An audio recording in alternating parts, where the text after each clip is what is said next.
श्रियकान्ताय कल्याणनिधये निधयेतिनाम् श्रीवेङ्कटनिवासाय श्रीनिवासाय मङ्गलम्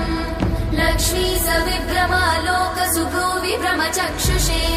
चक्षुषे सर्वलोकानां वेङ्कटेशाय मङ्गलम्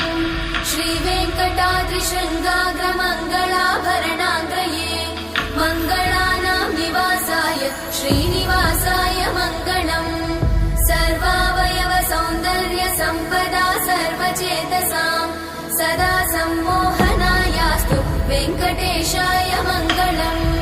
नित्याय निरवध्याय सत्यानन्दचिदात्मने सर्वान्तरात्मने श्रीमद् वेङ्कटेशाय मङ्गलम् स्वतः सर्वविदे सर्वशक्तये सर्वशेषिने सुलभाय सुशीलाय वेङ्कटेशाय मङ्गलम्